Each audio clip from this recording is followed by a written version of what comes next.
Huh?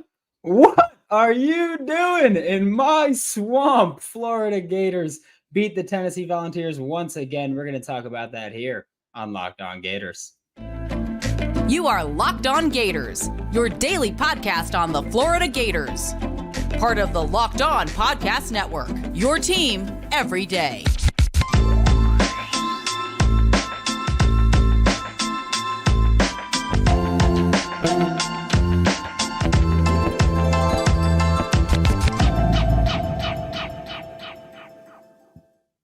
Hello and welcome back to another glorious bonus episode of Locked On Gators. It's the postcast, baby. Florida Gators beat the Tennessee Volunteers, and oh my goodness, does it feel really good to be right about it. Oh, I'm not even going to pretend that it doesn't feel fantastic.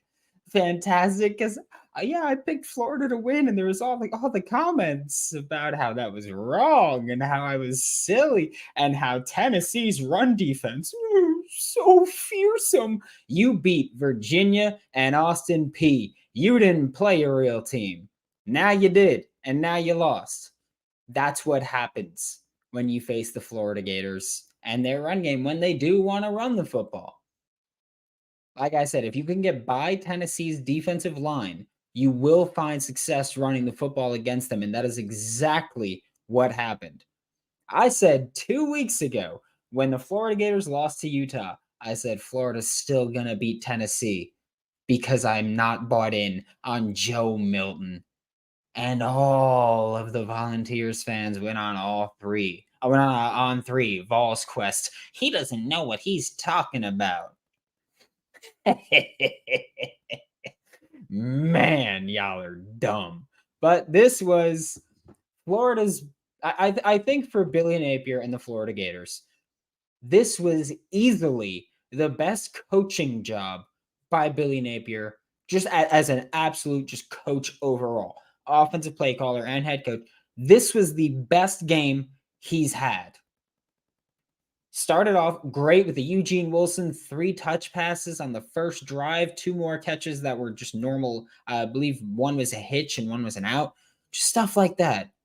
It's just great to see Florida find that success, and Billy Napier really opened things up. Because this was what we heard for so long about the play calling, and this was it happening. You need to see Billy Napier do it effectively.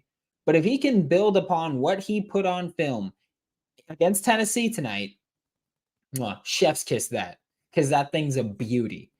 Chat, you know the rules. We'll get to you in the second half of this. But Billy Napier, best coaching performance he's had as the Florida Gators head coach, bar none. Better than Utah last year, better than the Tennessee game last year, which were probably his 2 biggest arguments you can make for his best performance. He nailed it.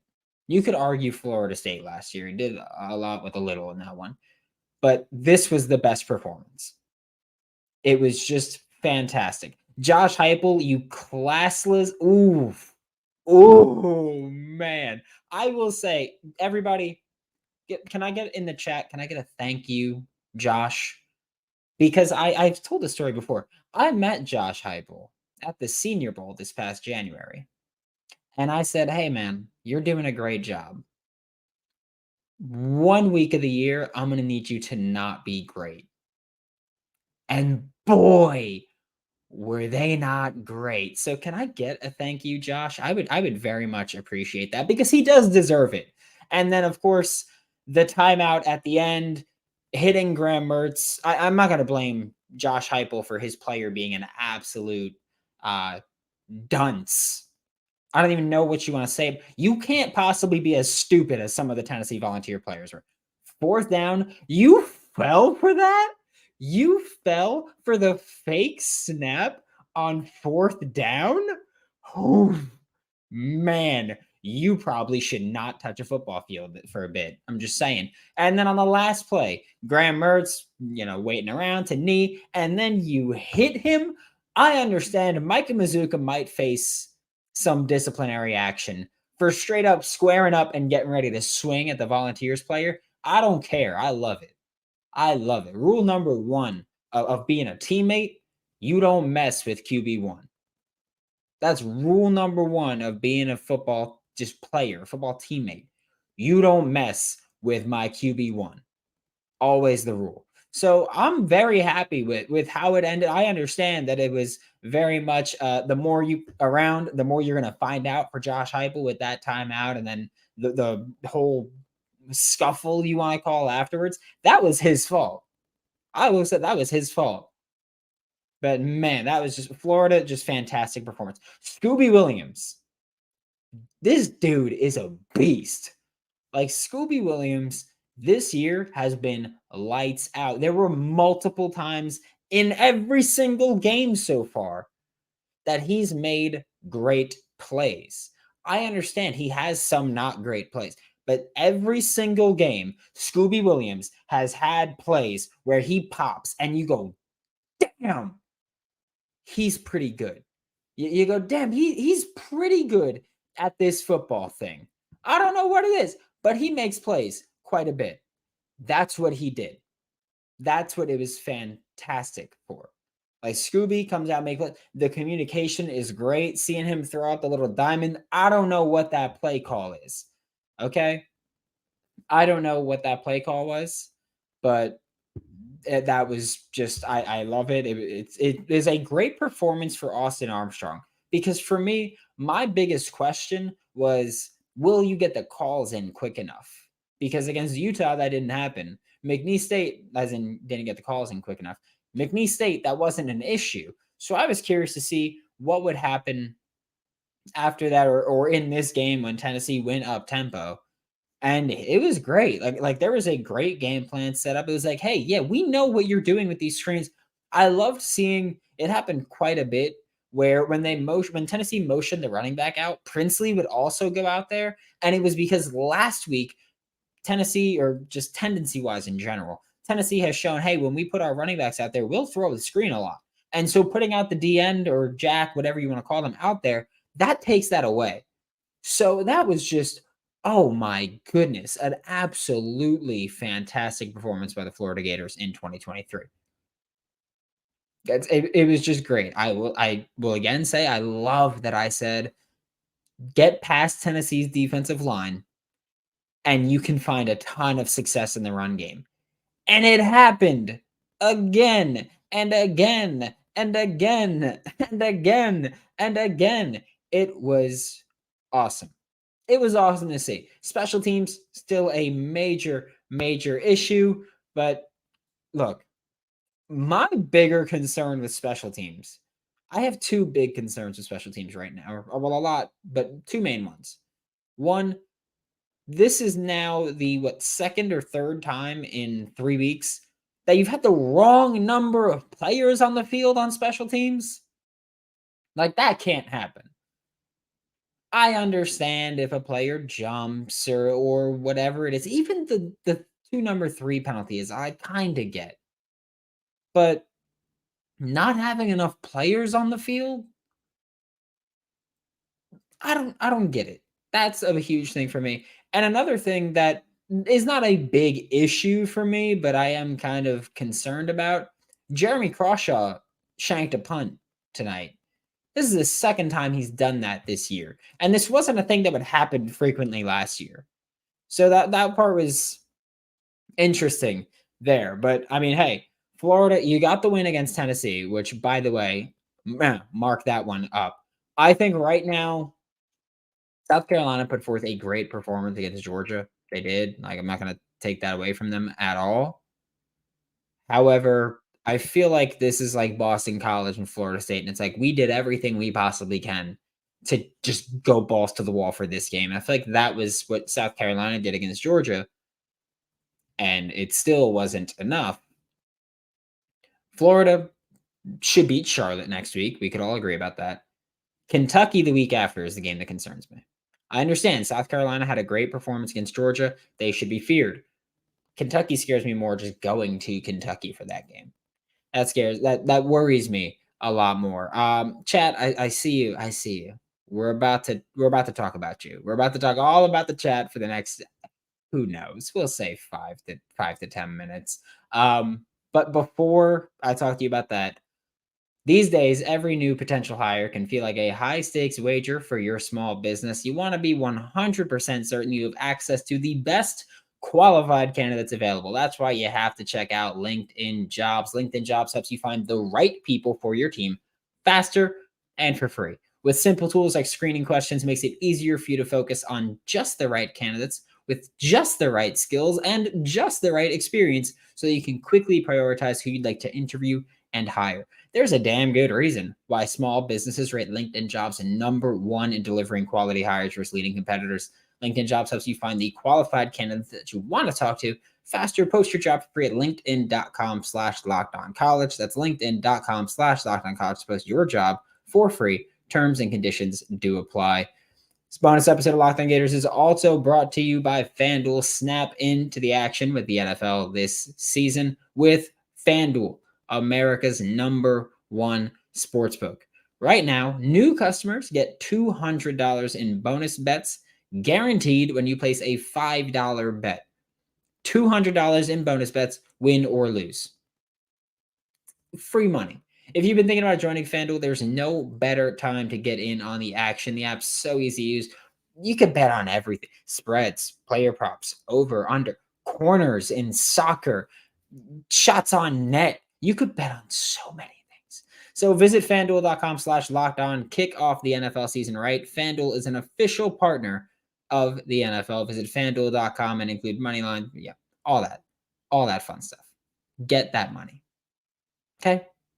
It's beautiful. Florida, you were underdogs in this game. Thank you for cashing the 5.5 point spread that I took because, well, I was very, very happy with that. So, yeah, it was a beautiful performance. It was chat. Well, okay, you guys went kind of crazy during the ads for a little bit. Oh man, got to scroll up for these. But it was fantastic. Chris Sorley, I see you in there. I appreciate you. Let me see. I've got quite a few people. Never really felt like we had it in the bag until the end. Napier needs to keep his foot on the gas. I understand that sentiment. I do understand why a lot of Florida Gators fans are like, why did we just not throw the ball like the entire fourth quarter? What is going on? Graham Mertz, left hand, got injured at some point. Okay. Don't know the extent, but got injured at some point.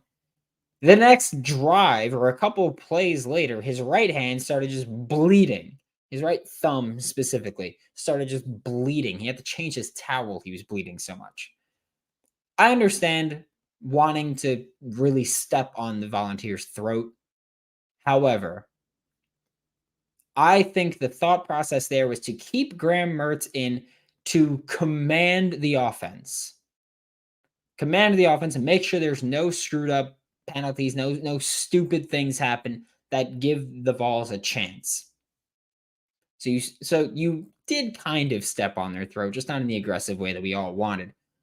And then with a cut on his thumb, I'm assuming it was a little bit hard for him to throw and grip the football. Maybe things slip out. I prefer what Florida did, really, genuinely. Like in the situation with how things worked up, I'm fine with it. Like Florida, this was your performance. Defense was great, just killing it. There were, like, I'm not going to pretend that there weren't penalties that went against the Volunteers and not against the Gators. I understand it. Refs suck sometimes. Okay? I'm not even going to pretend. Refs suck sometimes. I've always said I'm not going to complain when it favors Florida and when it seems like, oh, all the calls are going against Florida. I don't complain about that either, because if you play a good enough football game, it doesn't really matter that much. So I'm not going to complain about it either way. I will just say, yeah, refs did suck. I thought that Jalen Kimber should have gotten the penalty late in the game down the sideline when he hurt his knee, or I think it was his knee. I thought he was going to get flagged because he tugged the jersey. And like, I understand the ball is way out. I don't care about that. If you're tugging a jersey, you deserve to get flagged. Didn't happen. But hey, again, I'm not going to be that mad about it. Florida Gators won a football game and beat Tennessee as almost touchdown underdogs. And I'm not going to be super upset about that. Jordan Castell played a pretty solid game. There were some things that bothered me. So yeah, there were some things that bothered me. I don't like Princely being in pass coverage on 3rd and long. There is no reason that you should take the guy who's at least supposed to be your best pass rusher and put him in coverage on 3rd and long. He should be rushing the passer at that point. Defense has been lights out. Like, jeez, man. I said before, I said once Austin Armstrong got hired, I don't necessarily think he's better than Patrick Toney, but I think he's going to be a better fit. Here's the thing. First off, he's better than Patrick Toney. There's no doubt about it at this point. 2, I didn't think that the defense would be this good this early. That was something that I was not expecting at all. I am very happy with it. Matthew Oliver, shout out to Scooby Williams. Dude, Scooby's been insane this season. It is truly wild how good of a season he's had. Shamar is having a better season. Sure. The expectation was there for Shamar James. I don't think anybody was like, hey, Scooby Williams is going to come in and whoop some you-know-what this year. I don't think many people said that. I was a fan of Scooby. I don't think many people were saying that about him, though. I wasn't saying that about him, and I liked him. So that was just, he's been just absolutely lights out. And it's awesome to see. Paul Feinbaum was wrong. Dan Mullen was wrong. Tim Tebow was wrong. Just remember, Brandon Olsen was right. Okay? Just never forget that one. Ever. Crowd was a huge factor for the Florida Gators against the Tennessee Volunteers. There were so many false start penalties. Dr. Vol, have fun going 6-6 this year. I'm fine going 6-6. One of those wins is once again beating the Tennessee Volunteers. How's it feel knowing that the year that everybody's down on the Florida Gators, everyone is upset with the Florida Gators, and the balls are going, Joe Milton can throw that ball over their mountains, and you still lost. You still lost. You should be embarrassed to be a part of that fan base. You should be embarrassed to be a part of that. The fact that your name is Dr. Vol, woof, that's a rough one. That is a rough one. This is one of the reasons I'm curious. I would love to get it in the chat, actually. I'd love to get your answer. Do you forgive the Utah game now if you're a Florida Gators fan? And if you're not a Florida Gators fan, not do you forgive the Utah game, but do you stop going, oh, they looked really bad against Utah, they're going to be a bad football team? I'm curious about that one. So very, very curious about that. Let's see. I just saw something. Liquid Flames asked what happened to Eugene Wilson.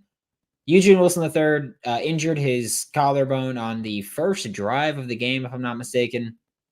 Left collarbone, did not come back in the game. I'm assuming we won't have much information until tomorrow or maybe Monday. I'd imagine. They didn't say anything about x-rays. I mean, obviously they don't have to, and Florida tends to keep things kind of hush-hush, but we didn't hear anything about x-rays. Not sure. Could have been anything in this area. They said collarbone, but yeah, it could have been anything in that area. So yeah, that's for me. Just it was an awesome game for the Florida Gators. It was very fun. I see something in the chat, and I am now checking it just because I want to be sure before I say anything about it. There we go. Okay. Florida Gators have their first commit from the 2025 recruiting class. Second commit, really, but sure. Florida Gators get their first commit from the 2025 recruiting class with running back Waltez Clark out of Tampa, Florida. Boom. I'd imagine if I'm a running back and I see that game, I'm like, oh yeah, I could totally be a Florida Gator there. That's huge for the Florida Gators. This was awesome because we talked about it in the Locked On Gators Discord before, and I was like, yeah, like It's happened before, like right after a game, a player commits, but we didn't think it would happen here. But the Florida Gators landed a running back commit in Waltez Clark. That is huge. Offers from Arkansas, Florida State, Boston College is up there, who, by the way, 31-29 over Boston College is like kind of rough there.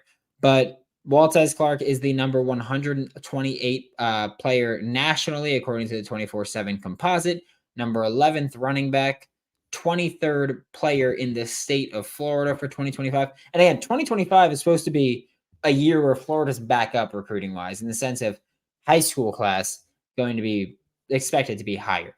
On 3, Waltez Clark is 151st nationally, 12th running back, 25th player in the state of Florida. I mean, I don't even know what to say about that. Like, that's awesome. Like the Florida Gators get a commit immediately after beating the Tennessee Volunteers again. So it was great. Apparently in Billy Napier's press conference, he said Trey's x-rays were fine, which is great because Eugene Wilson, if I'm not mistaken, did have a collarbone break last season. I think Aiden Mizell and Eugene Wilson both dealt with collarbone injuries last season, if I'm not mistaken. But he's back. Florida Gators got a commit. There's not much I can talk about. I'm not going to pretend I know a ton about Waltez Clark right now. I will look into him. But for right now, Florida Gators got a commit. That's huge. You get your first commit for the 2025 class. That's going to stay, hopefully. And it's so funny how Jadarius Perkins left right before the McNeese State game.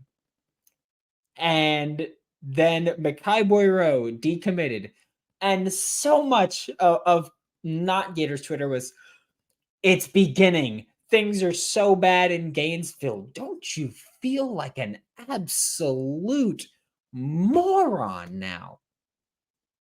Tell you what, it's great to be anybody involved with the Florida Gators. Thank you so much for giving me the opportunity to just come on here and talk trash with you guys for 25-ish minutes. It's awesome. Thank you so much. Graham Mertz has greatly outperformed my expectations for him already. Thank you so much for joining me. Thanks for making Locked On Gators your first, second, third listen, whatever of the day. We will be back Monday to talk more Florida Gators football and this win over the Tennessee Volunteers. Mwah, that thing was beautiful. For Locked On Gators, I'm Brandon Olsen. Don't forget to follow me on Twitter at WNS_Brandon. Find all my written work with Whole Nine Sports, Giants Country, NFL 33. And as always, I will see you all Monday.